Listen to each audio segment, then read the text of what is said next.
Hello, so today we're going to be talking about the 2005 AP Calculus Free Response Questions Form B.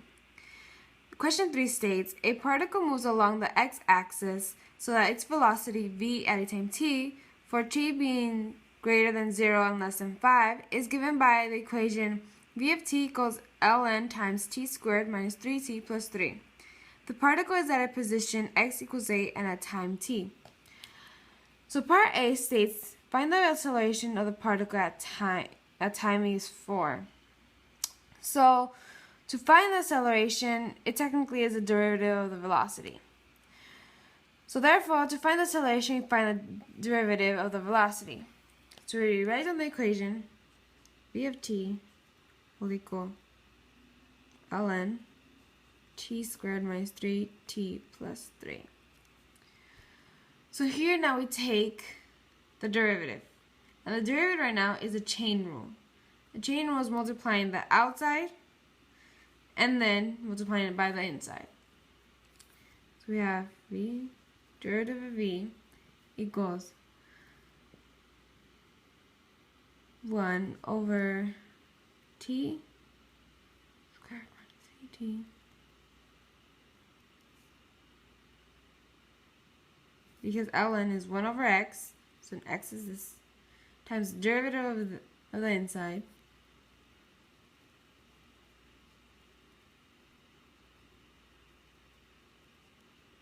over 1. So you simplify,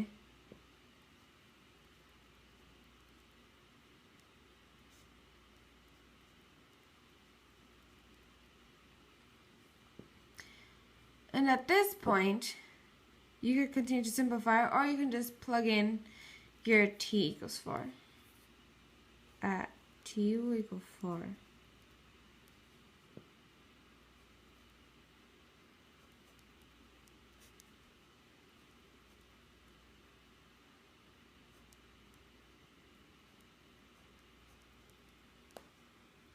And then you simplify.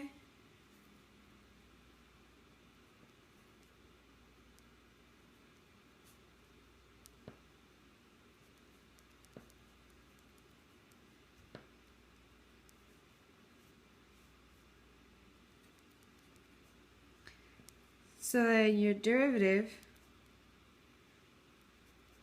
or your acceleration, is 5 over 7.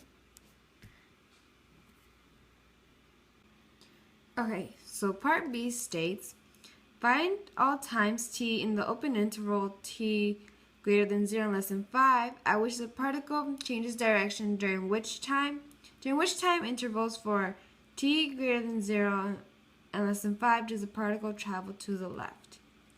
So what we do is we have to set velocity equal to 0. Velocity t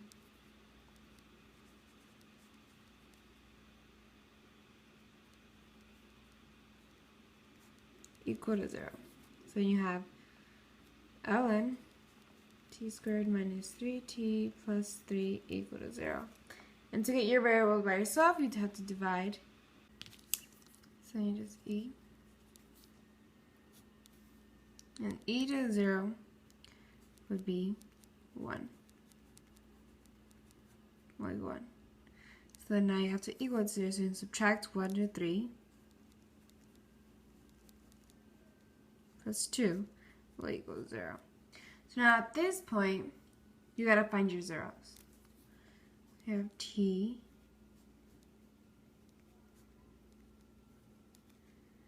minus 2 minus 1. So you have t minus 2 will equal 0, t minus 1 will equal 0, t will equal 2, and t will equal 1. Once you reach at this point, you gotta answer the second part of the question. So the second part of the question states, during which time intervals for t being less than 5 and greater than 0 does the particle travel to the left? So you have t equals 2 and t equals 1. So you put that into an interval. So that would be 1 is less than t, but t is less than 2.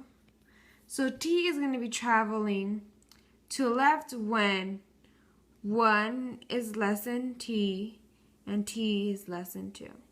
And that is your final answer. So part C states, find the position of the particle at time 2.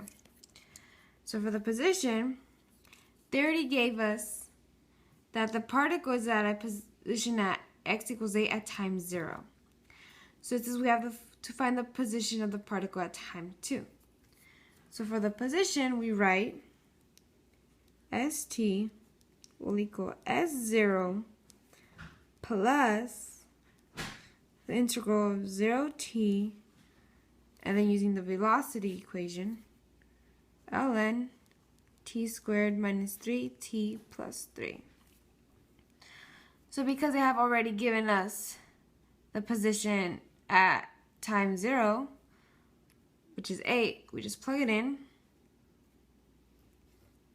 plus, and for this t, they already given it to us, we have to find it at t equals 2. Integral 2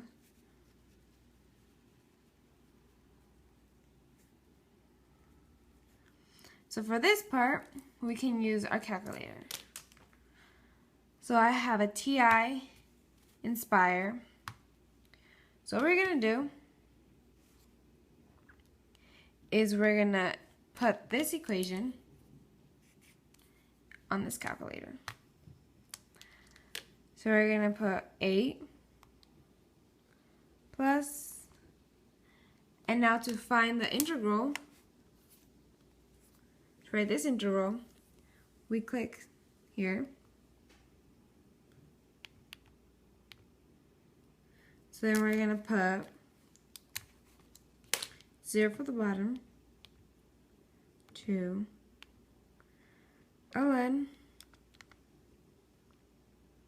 so we're going to have tx squared, which is t squared minus 3x plus 3. And then you put an x. Instead of t's, I put x's on my calculator to make it easier. And equal that. And that is going to be 8.368. So it's going to be 8.368. And that is your answer. So part D of this question asks to find the average speed of the particle over the interval t being greater than 0 and being less than 2. So what you do here is we have to find the interval, or the speed, find the average speed, find the average speed of the particle. So then we write 1/2 the interval 0 to 2, absolute value of the velocity, dt. We write 1/2 before the integral because we want to find the average speed. So we could just, to put it easy, make it easier for us, so we can put it in our calculator, just write the whole equation. ln t squared minus 3t plus 3. After the value sign, dt. So now we are going to plug it in to our calculator. So we're going to plug in this equation in here. Okay, so this is how it's going to look on your calculator if you have a TI Nspire. Click enter, and that is your answer. The answer would be 0.370. And that is it for question 3.